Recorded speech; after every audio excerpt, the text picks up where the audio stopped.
Las 7 de la mañana con 31 minutos. Nuestra entrevista el día de hoy es con el doctor Diego Palacios. Él es el abogado del progenitor de la niña Eliana Tamay, fallecida hace algunos meses aquí en la ciudad de Cuenca. El pasado día miércoles fue la audiencia que se generó en este caso, en donde la familia paterna de la niña, que fue estrangulada en Cuenca, apeló la orden de medidas cautelares que un juez dio a su progenitora.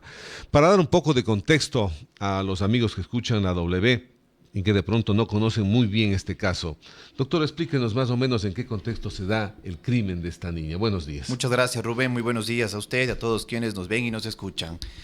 Eliana Tamay falleció el 6 de mayo de este año a manos del conviviente de su madre en la ciudad de Cuenca, en el sector de Las Pencas. Todo nace a raíz de una noticia, una llamada de emergencia al ECU 911 y así también una notificación de emergencia por parte de un centro de salud que advierte la llegada de una niña fallecida ya y con múltiples signos de violencia. A raíz de aquello, la policía comienza su trabajo, Fiscalía toma también toma parte de la noticia y advierten la presencia de una menor fallecida con múltiples lesiones e inmediatamente comienza la indagación y advierten que existía una persona, un varón que había estado minutos antes con ella y así también que en aquel espacio de vivienda estaba minutos antes del fallecimiento su madre.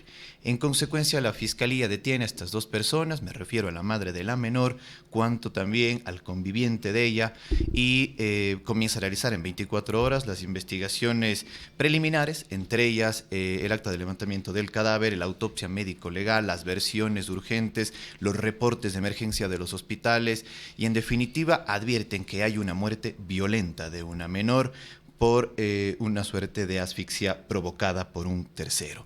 En razón de aquello, la Fiscalía detiene a la madre y detiene también a este conviviente y les formula cargos dentro de las 24 horas y acusa por un delito de femicidio a él como un autor directo por acción, es decir, que él ejecutó sobre ella violencia hasta ocasionar su muerte, y respecto de la madre, una autoría directa por omisión, es decir, de que ella, consciente de que aquella violencia no solo era de ese día, sino de días anteriores, permitió que todo aquello ocurra en el mismo espacio que compartía. Ella nunca denunció estos actos de violencia que tenían previos a la muerte. La Fiscalía tuvo la oportunidad de indagar con lujo de detalles en diferentes espacios educativos, en diferentes lugares en los cuales se podía denunciar y no se advierte la mínima denuncia.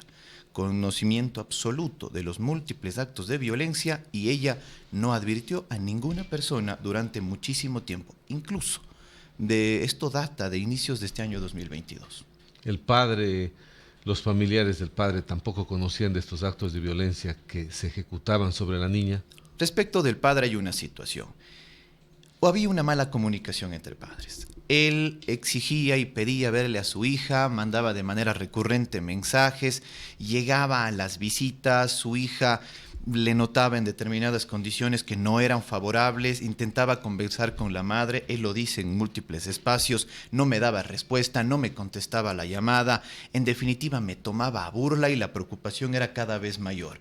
El día de los hechos, él debía estar ahí, sin embargo, la madre en ningún momento le confirmó aquel retiro de la hija, no le dio respuesta y al contrario, horas después él recibe una llamada lamentable del fallecimiento. Ahora, ¿cuáles son las acciones que están haciendo? Porque de lo que conocemos no se conoce el paradero de la madre. Sí, en el momento las dos personas están formuladas cargos, las dos personas han recibido ya un dictamen acusatorio por parte de la Fiscalía General del Estado, que valga decir aquello, la doctora Flores, quien lleva este caso, lo ha hecho de una manera prolija y en su tiempo y con todas las pericias necesarias, y ha emitido ya una formal acusación por un delito de femicidio y ha acusado a estas dos personas. Uno de ellos, el varón, guarda prisión preventiva en un centro carcelario, la madre al momento desconocemos su paradero. En su momento, en la audiencia inicial, en la formulación de cargos, el juez de instancia, el juez de violencia de género de Cuenca, dictó orden de captura, prisión preventiva para el padre, mas no para la madre. aquella decisión que nosotros considerábamos que era totalmente equivocada, respetuosa, cómo no, pero totalmente equivocada, motivó una apelación. Y la Sala Penal de la Corte Provincial de Justicia de Azuay nos dio la razón y advirtió de que era imposible haber puesto en libertad a la madre y que desde siempre fue necesario asegurar su presencia a través de la prisión preventiva, porque se cumplía cada uno de los requisitos. Había sobrados motivos para deducir de que ella tenía vinculación con el caso y que adicional a aquello, si es que se le ponía en libertad, muy probablemente nunca aparezca y no es posible un juicio de femicidio en ausencia respecto de ella. Luego de aquella decisión en apelación, se emitió la orden de búsqueda y captura inmediata, pero la misma ha pasado ya algunos meses y no dan con su paradero. O sea, ¿desde hace qué tiempo no se puede determinar el paradero de la señora? Puedo advertir alrededor de 2 a 3 meses que desconocemos en dónde se encuentra. No hay ningún tipo de información. Hemos requerido a la Policía Nacional, hemos tomado contacto con los diferentes organismos y ninguno de ellos nos da una respuesta, ni siquiera un indicio de dónde posiblemente esté.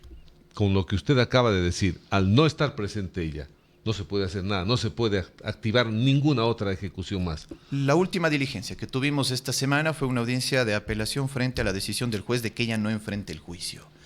Hemos recurrido ante la sala de apelación para que ella dicte un auto de llamamiento a juicio que obligue que ella también enfrente el juicio como lo hace el ciudadano conviviente de ella. Sin embargo, si es que la sala penal nos da la razón y determina que son 2 quienes deben enfrentar el juicio ante el tribunal penal, ante la ausencia de ella y ante la no comparecencia de ella, el juicio tendrá lugar solo para el varón y no para ella, porque quedará suspendido el juicio hasta su captura y luego regresaremos a ese momento. Pero el juicio deberá continuar para el varón. El juicio va a continuar. El varón está aguardando prisión preventiva, el juicio no puede detenerse, hay un femicidio absolutamente claro, hay evidencia que hace ver la participación directa y aunque la madre esté prófuga, eso no limita que el procesado pueda enfrentar el juicio. ¿El procesado ha confesado sobre estos maltratos a la niña o no? Lo que ha mencionado él dentro de las primeras 24 horas y alrededor de toda la investigación, ha dado 2 posturas. La primera de ellas, advertir de que no existía o desconocía o en definitiva no ha dado respuesta a las múltiples lesiones que presenta la menor en su cuerpo, y en un segundo momento ha dicho que la muerte de ella no fue provocada, sino fue una suerte de accidente de la menor, lo cual está en contradicción absoluta con los informes médicos que hacen ver que hay una muerte violenta, de que existen lesiones no solo de ese día, y esto es importante, Rubén, ella no solo tenía lesiones del día de los hechos, tenía lesiones de hasta 12 días atrás. Y en razón de aquello se hace un análisis completo desde la medicina legal, se requiere la intervención de peritos en histopatología, en definitiva, se ahonda con detalle para ver qué fue lo que ocurrió y se determina en definitiva de que fue una muerte provocada por asfixia. Se le impidió el acceso de aire a sus vías respiratorias y en definitiva ella falleció en una suerte de desesperación frente a una persona que lo provocó. Habiendo lesiones 12 días atrás, ¿quiere decir que en ese periodo de tiempo tampoco el padre de la niña tuvo contacto con ella? Esos son específicamente los días en los cuales él no tiene el contacto. Ah, no tiene contacto. Esos son los días en los cuales existe esta comunicación que no fluye, que no da una respuesta, y ese es uno de los principales motivos que tiene la Fiscalía para decir la madre tiene una vinculación directa con esto. Porque si es que hubiera sido solo de ese día, es posible interpretar de que no se sabía de la violencia.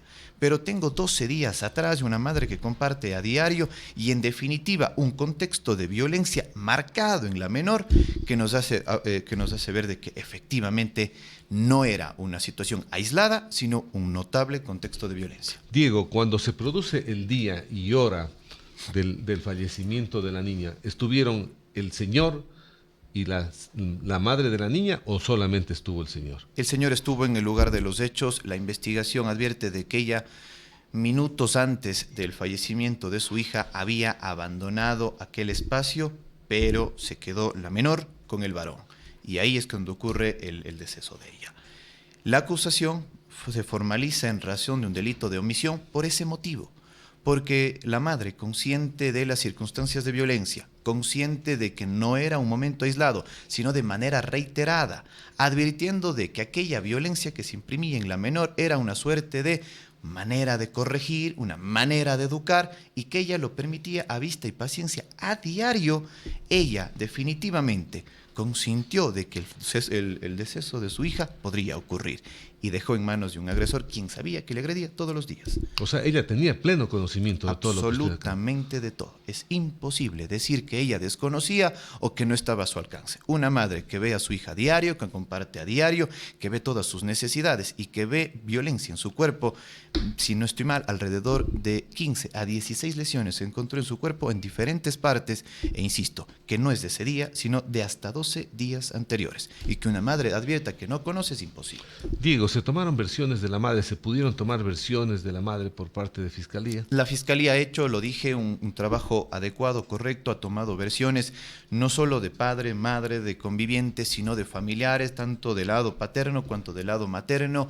Ha tomado versiones de las personas que actuaron en emergencia en el hospital, ha tomado versiones incluso de de gente personas que vivía cercana a ellos. de personas que vivían cerca, de profesoras, de cuidadoras, en definitiva, ha hecho un trabajo que hace ver de que no solo es una situación aislada, sino había ya un contexto que mucha gente lo estaba advirtiendo. Pero es obvio, las situaciones de violencia de género ocurren en un espacio reservado y todo lo que ocurre fuera de aquello es muy complejo saberlo. Pero ya había indicios. Y lo que ha hecho la investigación es unir cada uno de ellos y advertir de que hay una verdad que debe ser declarada por un tribunal penal. En este caso de que se diera condena, Diego, ¿a cuántos años estaría sujeto el varón en esta condena? Ya que la mujer no sabemos si va a aparecer o no, ¿no?